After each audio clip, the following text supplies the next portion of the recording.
Maraknya kasus keracunan MBG di sejumlah daerah, Presiden Prabowo meminta percepatan perbaikan tata kelola MBG di Badan Gizi Nasional. Salah satunya dengan menutup dapur MBG yang bermasalah untuk dievaluasi dan diinvestigasi.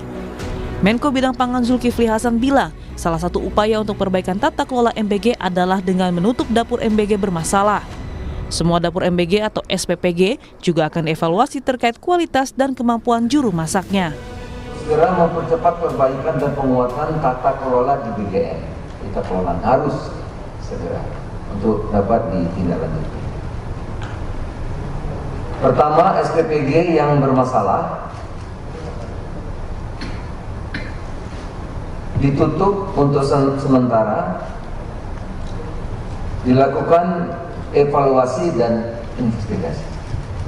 Salah satu evaluasi yang utama adalah mengenai kedisiplinan, kualitas, kemampuan juru masak tidak hanya di tempat yang terjadi, tapi di seluruh SPPG. Untuk memperkuat tata kelola Badan Gizi Nasional, sejumlah kementerian dan lembaga terkait saling berkoordinasi dan saling kontrol proses persiapan MBG, termasuk Kementerian Kesehatan yang akan ikut memeriksa proses persiapan mulai dari pemilihan bahan hingga distribusi. Sebelumnya, Wakil Kepala BGN Nanik SD yang mengingatkan sejumlah mitra untuk turut mengawasi pelaksanaan MBG, dirinya pun tidak mentolerir pemberian makanan yang tidak sesuai ketentuan. Sekali lagi, saya minta para mitra untuk ikut mengawasi dan bertanggung jawab. Saya juga tidak mentolerir bahan baku yang dipakai bila tidak fresh, karena kejadian di Bandung ini sungguh di luar nalar. Bagaimana bahan baku dalam kondisi tidak fresh, ayam dibeli di hari Sabtu, baru dimasak di hari Rabu. Guru Besar Pangan dan Gizi Institut Pertanian Bogor, Ale Komsan bilang, mengapresiasi langkah pemerintah atasi kasus keracunan MBG di sejumlah daerah. Salah satunya ialah pengawasan yang ketat hingga mitra dapur yang memiliki sertifikat layak higienis sanitasi atau SLHS. Meski begitu, perlu diperhatikan karena proses sertifikasi bisa memakan waktu. Ini saya kira SPPG bermasalah itu tentu saja yang mempunyai kasus-kasus keracunan. Tetapi nanti ketika pemerintah sudah mewajibkan SLHS, sertifikasi layak hygiene dan sanitasi, maka kita akan menemukan lagi mungkin ada dari 9.000 sekian SPPG, itu mungkin ada yang belum memenuhi syarat SLHS tadi. Nah, oleh karena itu kalau sekarang ini kaitannya adalah dengan persoalan keracunan yang tentu saja langsung ditutup oleh pemerintah sementara bagi SPPG yang bermasalah tersebut. Nah, kalau kita lihat apa yang disampaikan Kementerian Kesehatan, nanti akan dilakukan SLHS oleh dinas-dinas kesehatan dan itu tentu saja memerlukan waktu. Karena proses SLHS itu memerlukan waktu bisa 1-2 minggu. Kini publik pun berharap pembenahan pelaksana makanan bergizi gratis layaknya diawasi ketat hingga tak lagi terulang kasus keracunan. Tim Liputan Kompas TV.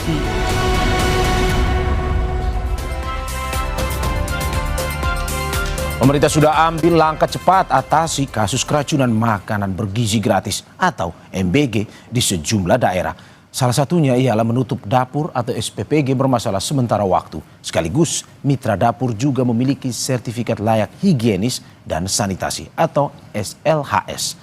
Lalu bagaimana pengawasan agar kasus ini tidak terulang lagi? Kita tanyakan langsung kepada Kepala Badan Gizi Nasional, Dadan Hindayana. Selamat pagi, Prof.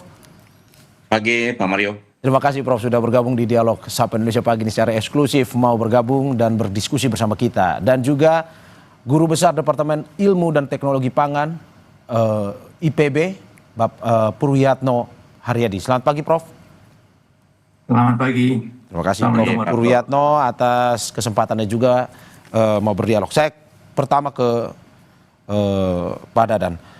Pak Dadan, hingga saat ini kemarin Presiden sudah menyampaikan akan memberikan perhatian langsung.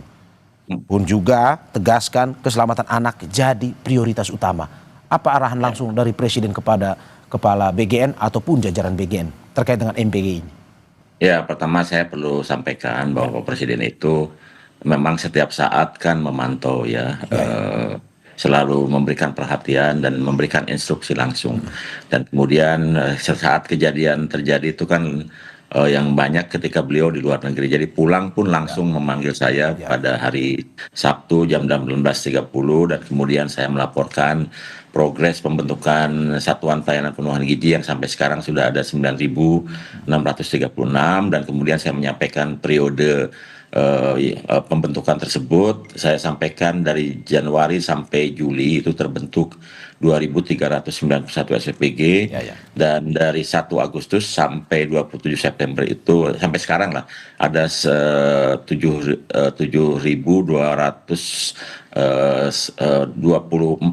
pada saat saya melaporkan itu. Dan kemudian kasus terjadi itu pada periode Januari sampai Juli 24 kasus, sementara pada 2 bulan terakhir ini 47 kasus. Jadi saya melaporkan terkait dengan hal tersebut dan Pak Presiden prihatin dengan kejadian tersebut dan menanyakan kira-kira apa sih penyebabnya.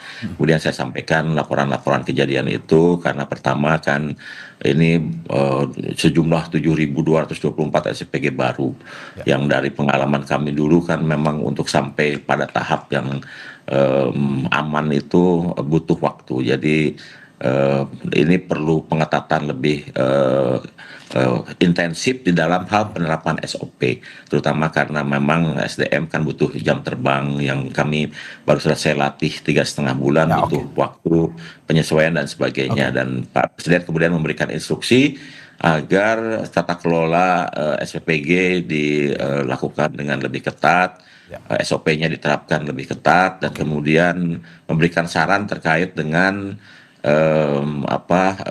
faktor SDM di mana dari SPPG yang baik-baik ini kan banyak dipimpin oleh koki atau juru masak terlatih. Jadi beliau menyarankan kenapa tidak seluruh SPPG memiliki hal itu.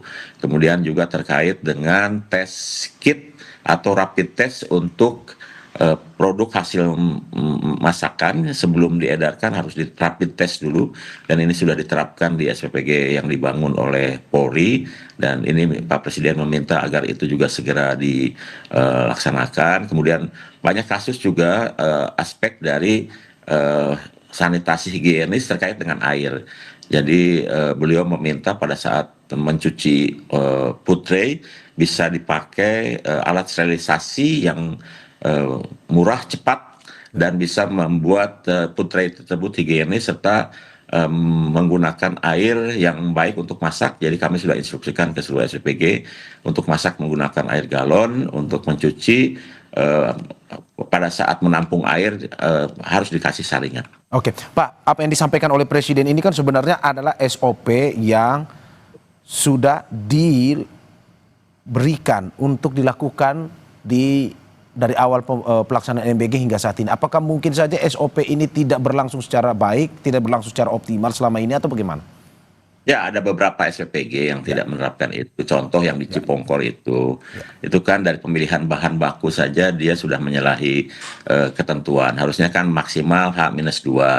Kemudian memasak itu paling cepat 1/2 karena kita menginginkan makanan itu tidak lebih dari 4 jam sampai ke penerima manfaat. Nah, mereka itu membelinya kalau nggak salah tuh Sabtu ya, dimasaknya Rabu, kemudian masaknya jam 9 malam gitu. Jadi karena ini SPPG baru juga ya. Dan kemudian karena punya target ingin melayani dalam jumlah banyak, sementara belum terbiasa, jadi mengantisipasi dengan masak lebih awal. Dan hari ini itu akan ada kurang lebih 600 SPPG baru, dan kami sudah koordinasikan mohon tidak memasak atau memberikan manfaat lebih dari 1.000 untuk pertama kali, karena mereka harus melakukannya bertahap.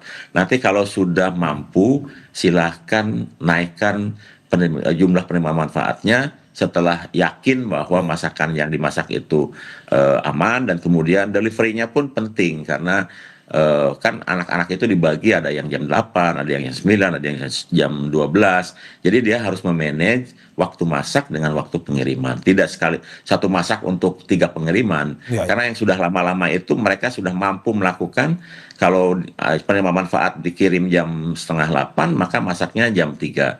Kemudian yang dikirim jam 12, masaknya jam 6. Jadi tidak lebih dari itu. Tapi kan Pak, sebenarnya kan setiap SPPG pun ada pengawasnya juga. Apakah memang jika dilakukan, misalkan dimasak jauh hari, bahan dibeli 2 hari sebelumnya misalkan. Apakah memang ini pengawasnya tidak berjalan juga optimal, tidak mengawasi secara betul atau bagaimana akhirnya bisa seperti ini, Pak? Ya, tentu saja ada satu atau dua yang luput kan. Jadi tahunya ada setelah kejadian, dan oleh sebab itu kami berikan peringatan untuk yang mengalami kejadian ini kan sudah lama kita terapkan. Kita stop dulu untuk sementara sambil melakukan evaluasi, sambil juga kemudian mitra ini berpikir bahwa kalau ini kejadian kan yang rugi mereka juga ya. Ketika stop itu kan mereka tidak kita berikan insentif, dan investasi yang sudah mereka keluarkan pasti kan menjadi terganggu gitu. Jadi saya mengajak kepada terutama kepala SPPG, ahli gizi dan akunting ya, yang merupakan pegawai BGN dan juga mitra yang membawahi relawan-relawan dan juga menjadi investor gitu di dalam program ini, untuk sama-sama mengawasi agar semuanya aman, karena concern dari Pak Presiden adalah keselamatan anak bangsa. Oke. Ya, kita ingin menghasilkan intervensi pemenuhan gizi untuk menghasilkan anak yang sehat, kuat, cerdas, dan ceria. Oke, sebelum saya ke Pak Purwiyatno, Pak Dadan, hingga saat ini berapa SPPG yang sudah ditutup oleh BGN? Kalau kemarin kan infonya 40, kalau sampai saat ini Pak datanya? Kan tadi saya sudah sampaikan periode Januari sampai Juli itu ada 24 kejadian. Jadi setiap kali kejadian kami pasti stop. Periode Agustus sampai September ini ada 47 kejadian, dan semuanya kami tutup sementara dengan lama waktu tergantung kejadian besarnya kejadian. Seperti di Bogor, di Cianjur kan besar kejadiannya, kami tutup lama ya, itu hampir sebulan lebih. Kalau yang lain-lain bisa seminggu, bisa 10 hari, tergantung dari hasil investigasi dan juga progres perbaikan yang dilakukan oleh SPPG yang bersangkutan. Oke, saya ke Pak Purwiyatno. Pak, bagaimana Anda melihat bahwa langkah BGN awalnya untuk menghentikan ini, tutup dulu nih SPPG yang bermasalah sambil melakukan evaluasi secara menyeluruh? Sudah tepat menurut Anda? Iya, baik. Terima kasih. Selamat pagi. Assalamualaikum warahmatullahi wabarakatuh. Waalaikumsalam, Pak. Selamat pagi, Pak Dadan. Pagi, Pak Pur. Ya, menurut saya ini kan sekarang sudah kejadian, artinya sudah terjadi kasus ya, yang kemudian memang memerlukan tindakan ya. Nah, menurut saya tindakannya dalam hal ini sudah tepat, karena tadi mencoba mengidentifikasi nantinya ya, melakukan investigasi apa penyebabnya, kalau bisa secara tuntas, artinya termasuk juga kalau ini disebabkan oleh bahaya apa gitu ya, bakteri misalnya, kalau bisa dilakukan investigasi secara menyeluruh sehingga kita bisa mengambil lesson learn ya, pelajaran yang bisa ditularkan nanti kepada SPPG yang lain ya. Tetapi menjawab pertanyaan tadi, ya menurut saya tepat, karena itu kemudian harus ada evaluasi menyeluruh ya mengenai hal-hal yang berhubungan dengan persyaratan, apakah ada hal yang tidak diikuti dan seterusnya ya. Satu hal kalau saya boleh menambahkan juga adalah upaya-upaya pencegahan menurut saya terhadap yang belum ya, atau yang tidak ya, mudah-mudahan tidak mengalami permasalahan, itu perlu dikuatkan untuk kedepannya. Itu aja catatan saya untuk sementara. Oke. Pak, ini ada pemberitaan dari Kompas juga, mengambil sampel dari Labkesda Jabar. Ada bakteri-bakteri pembusuk ini dalam sampel MBG nih Pak Pur. Ada seperti Bacillus cereus, Salmonella, dan beberapa bakteri lain. Kalau dari pengamatan Anda, mengapa pada akhirnya bakteri ini bisa berada dalam makanan tersebut? Apakah memang karena penyajiannya ataupun bahan bakunya yang mungkin sudah lama, atau bagaimana sebenarnya? Ya, itu yang saya maksud dengan investigasi menyeluruh tadi ya. Tentunya kalau kita bicara peluangnya banyak sekali ya, sumbernya ya. Sumbernya itu bisa dari lingkungan itu bisa berupa bangunan, peralatan, kemudian fasilitas pendukung yang termasuk air dan seterusnya. Bisa juga dari manusia ya. Dari manusia yang menghandle atau penjamah. Tadi kan disebutkan oleh Pak Kepala BGN tentang peranan relawan ya. Relawan itu pada dasarnya kalau saya menangkapnya adalah penjamah makanan ya, yang perlu juga mempunyai pengetahuan dan skill tentang bagaimana penanganan pangan menurut prinsip-prinsip keamanan pangan yang baik ya. Itu perlu itu. Makanya tadi ketika dikatakan itu akan disertifikasi atau dicek lah ya persyaratan itu dengan menggunakan kriteria SLHS, menurut saya itu hal yang bagus ya, karena salah satu persyaratan dari SLHS itu antara lain adalah bahwa relawan tersebut atau penjamah makanan tersebut itu harus bersertifikat atau mempunyai skill yang berhubungan dengan food handling ya. Jadi sebagai food handler, penangan atau penjamah makan. Ini menjadi sangat penting itu untuk dilakukan ya. Selain sumber manusia juga bisa aja pada waktu transportasi ya, kemudian pada waktu makanan tersebut berada di sekolah ya. Makanya tadi poin-poin yang disampaikan oleh Kepala BGN perlu benar-benar dicek ya dan diawasi sedemikian rupa sehingga semua SOP itu dilakukan dengan baik, termasuk SOP sekolah. Prof Pur, berarti maksud Anda secara singkat bahwa harus dari bukan hanya bahan baku, tapi kebersihan orang-orang yang mengelola itu ya, terus juga bahan baku hingga pada akhirnya nanti makanan diantarkan ke sekolah. Ini perlu pengawasan yang lebih lengkap dan lebih ketat ya? Iya, ya.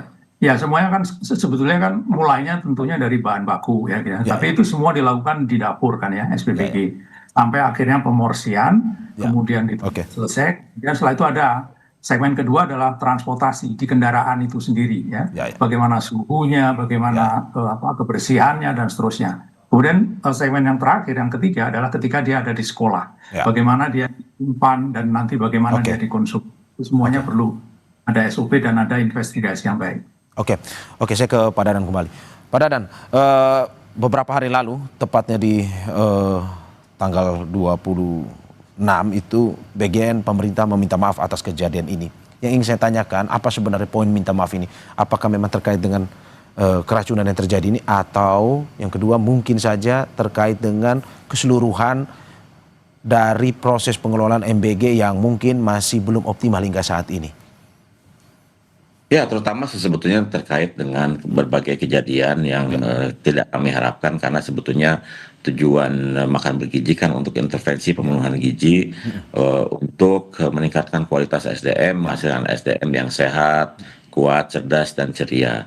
Dan ada kejadian, itu artinya kan masih ada hal yang harus kami perbaiki.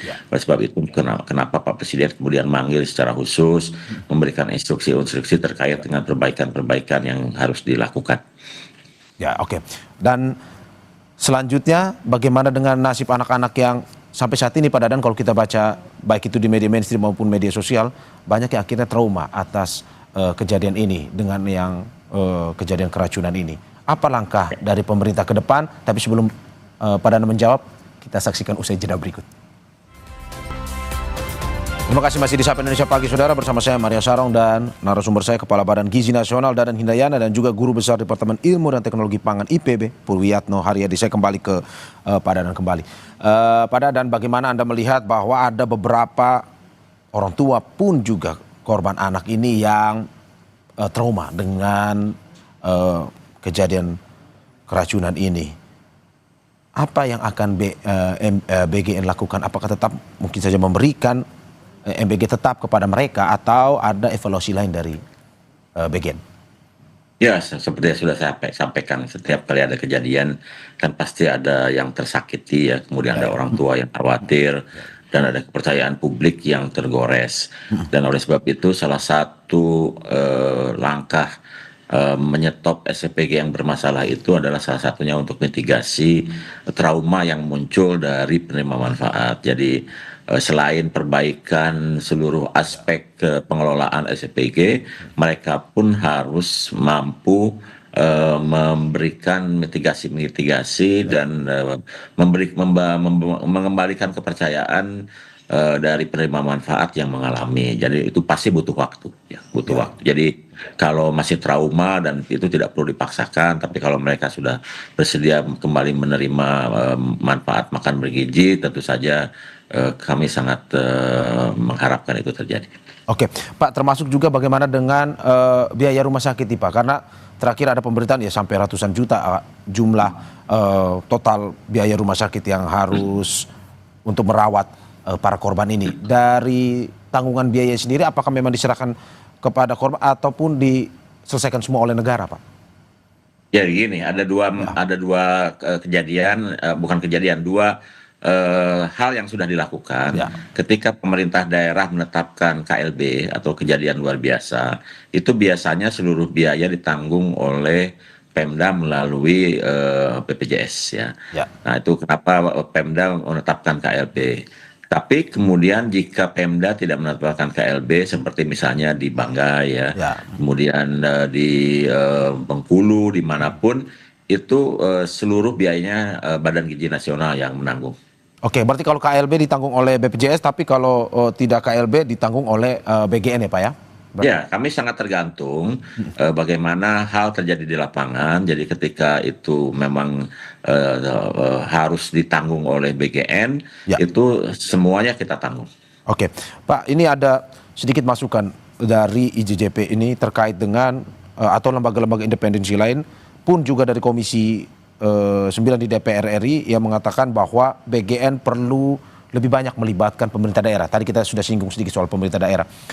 Dari BGN sendiri bagaimana? Ini terkait dengan pengawasan pun juga bagaimana karena melihat minimnya kontribusi dari pemerintah daerah untuk mengawasi langsung kepada sejumlah BGN, sejumlah SPPG di daerahnya masing-masing. Nah dari BGN apakah mungkin saja akan lebih memberikan kontribusi lebih kepada kepala daerah ini atau bagaimana sebenarnya ke depan? Ya itu sudah menjadi kebijakan BGN. Bahkan dalam 2 bulan terakhir kami kan sudah berkoordinasi intensif dengan Kementerian Dalam Negeri dan kemudian Kementerian Dalam Negeri mengeluarkan instruksi untuk pembentukan Satgas MBG di masing-masing daerah dan fungsinya ada 2. Yang pertama Satgas ini akan menjadi satuan tugas yang mengawasi, mengevaluasi seluruh SPPG aglomerasi yang dibangun berbasis kemitraan.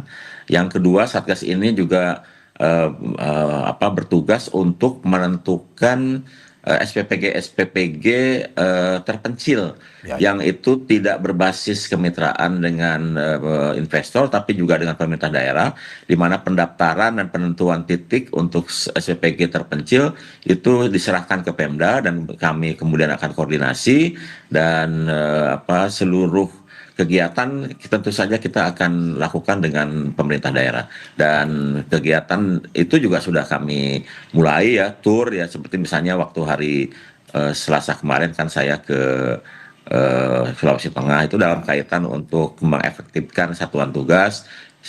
Pagi ini jam 10 saya dengan Gubernur Jawa Barat, sebelumnya saya sudah dengan Gubernur Tangerang ya.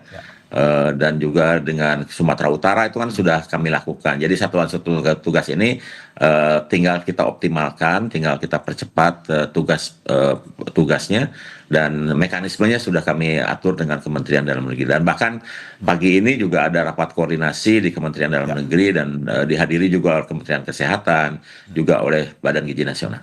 Oke, saya ke Prof. Pur.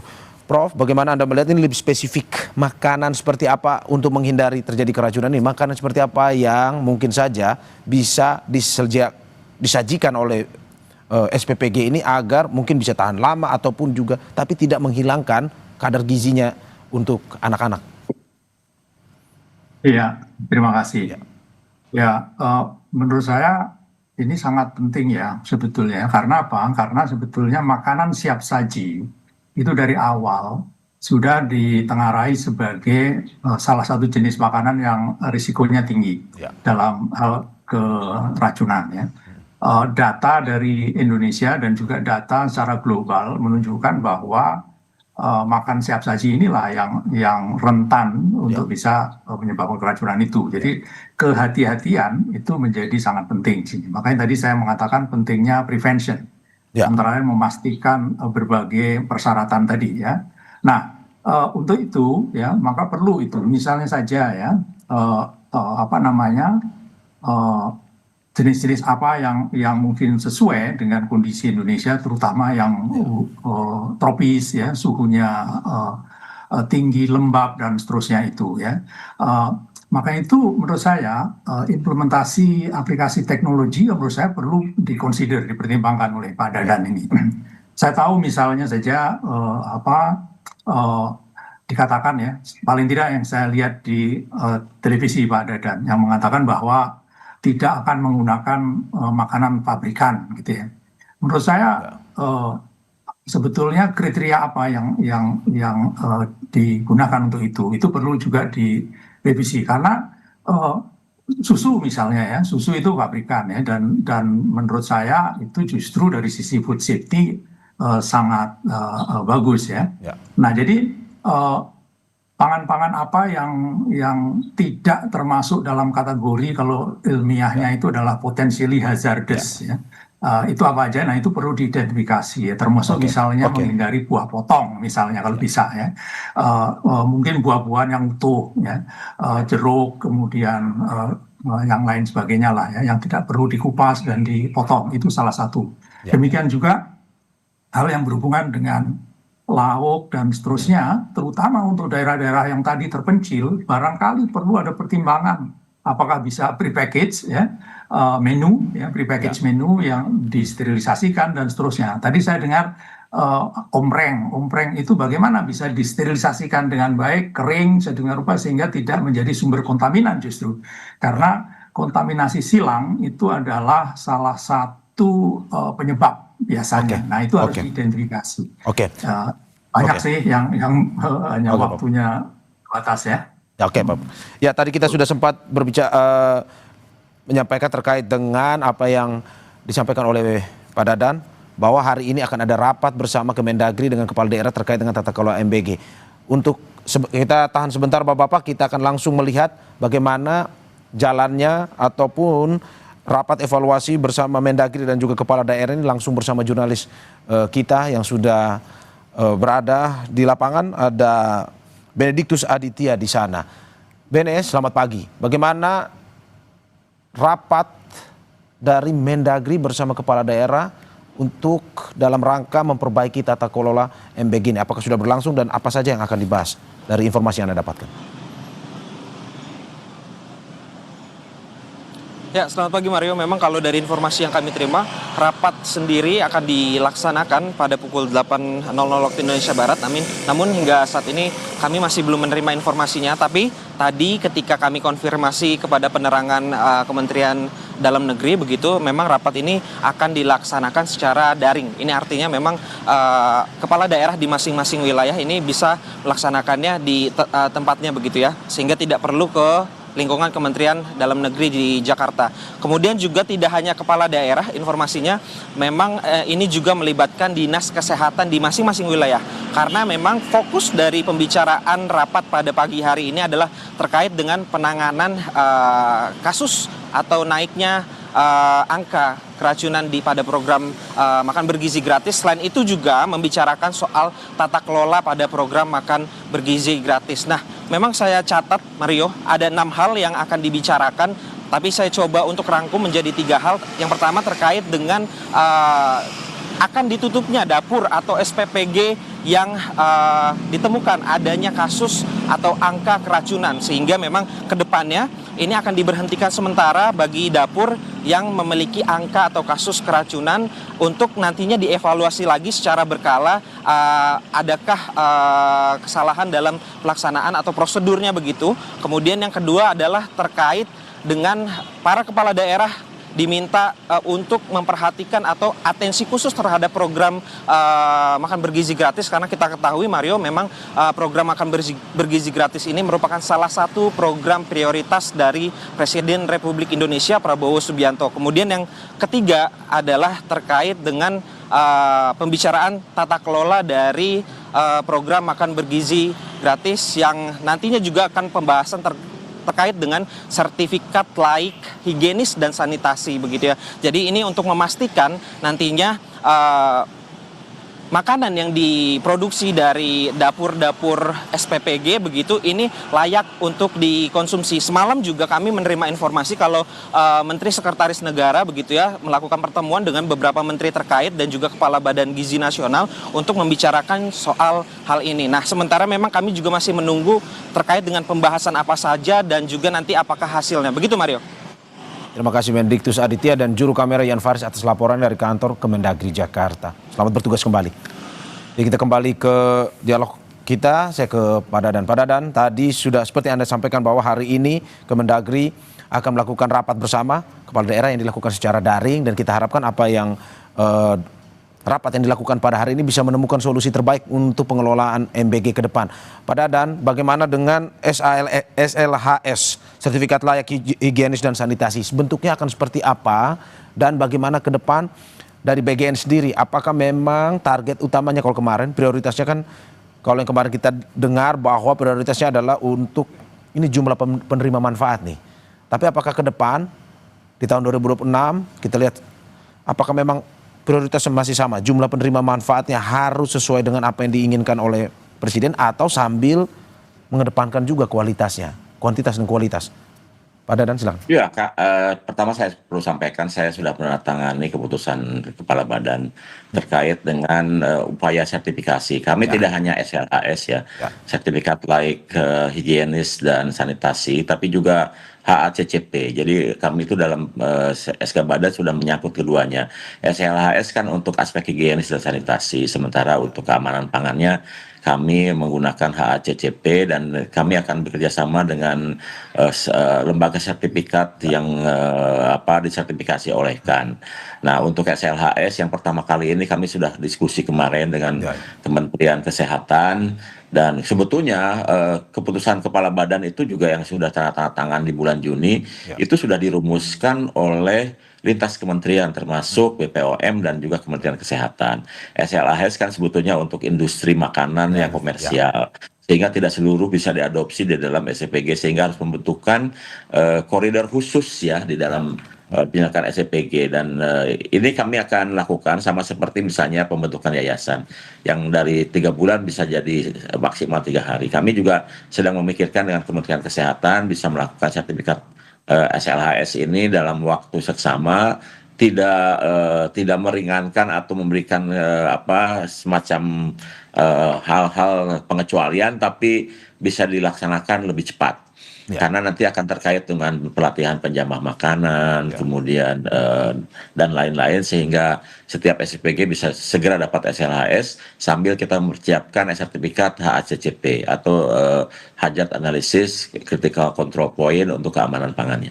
Ya, kalau ke depan, Prof, yang untuk 2026 apakah memang sambil meningkatkan kualitasnya atau tetap dengan target utama adalah ya ini jumlah penerima manfaat dulu yang harus bisa merasakan ini? Kami lakukan paralel ya karena terus terang kan ada 3 kunci makan bergizi, ada anggaran, kemudian ada SDM, kemudian ada infrastruktur. Ini ketiga-tiganya sudah hampir terpenuhi. Kami tiap hari harus memverifikasi ribuan mitra yang sudah siap melakukan kegiatan menjadi mitra Badan Gizi, tapi juga kami sambil memperbaiki tata kelola terkait dengan aspek higienis, sanitasi dan keamanan pangan dan ini kita akan jalankan paralel. Sebab itu saya bersyukur Pak Presiden sudah memahami bahwa Badan Gizi membutuhkan penguatan organisasi, makanya kami sudah diberi tambahan 2 wakil dan kami masih terus akan menambah personel kami karena makin lama kegiatan kami makin besar dan itu membutuhkan efektivitas pelaksanaan dan juga jangkauan untuk controlling. Jadi kami harus terus meningkatkan diri. Oke, saya terakhir ke Prof Pur. Prof Pur, bagaimana masukan untuk BGN sendiri? Ini terkait dengan pemenuhan gizi, bukan hanya soal keracunan, tapi bagaimana salah satu kejadian seperti ini dihindarkan, tapi juga memperhatikan pemenuhan gizi anak. Karena ini makan bergizi gratis, anak-anak perlu mendapatkan asupan gizi terbaik, dan juga sambil tetap jumlah penerima manfaat tadi secara paralel tetap bisa terpenuhi pada akhirnya. Singkat saja. Oh ya, baik. Terima kasih. Ya, tentang gizi saya rasa sudah banyak dibahas dan standar gizi juga sudah established baik di Indonesia maupun di ini.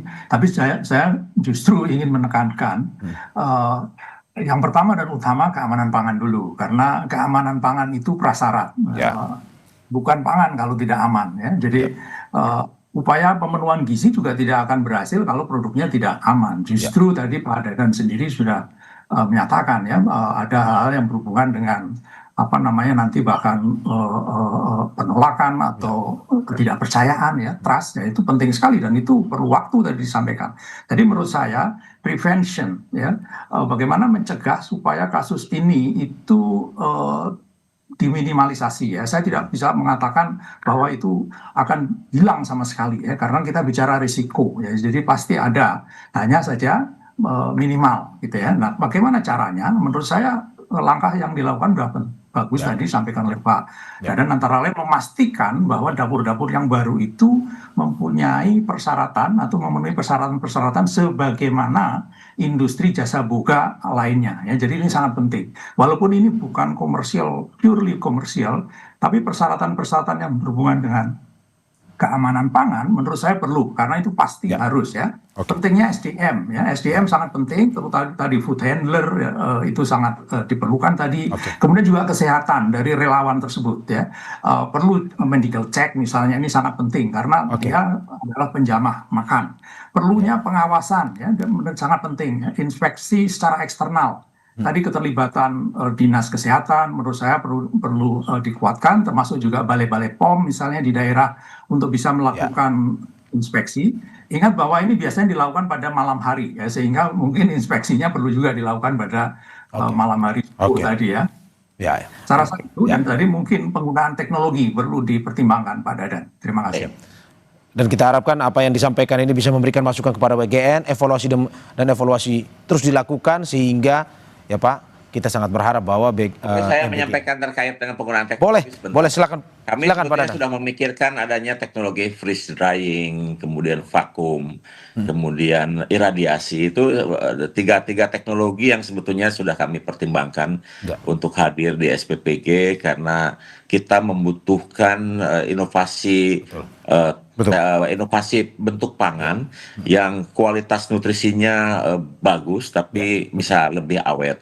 Jadi 3 teknologi sedang kami pikirkan, yaitu freeze drying, kemudian vakum dan juga iradiasi. Karena ini terkait dengan hal teknologi yang memang harus hadir dan kita sangat butuhkan nanti untuk mekanisme pengiriman pada saat Ramadan, kemudian pada saat libur gitu. Itu kan butuh pangan-pangan berkualitas tinggi tapi awet. Ya semoga dengan apa yang disampaikan Pak Dadan, penambahan teknologi ini menambah, ini sekaligus evaluasi juga, menambah optimal pelaksanaan makan bergizi gratis ini, karena ya Pak, kita tidak bisa pungkiri bahwa banyak anak yang memang juga berharap, terutama di daerah-daerah terpencil, 3T itu yang membutuhkan uluran tangan pemerintah melalui makan bergizi gratis. Tetapi memang evaluasi perlu dilakukan sehingga lebih baik lagi, lebih optimal lagi MBG ini. Terima kasih Kepala Badan Gizi Nasional Dadan Hindayana dan juga Guru Besar Departemen Ilmu dan Teknologi Pangan IPB Purwiyatno Haryadi. Terima kasih Bapak-Bapak, sehat-sehat selalu. Terima kasih.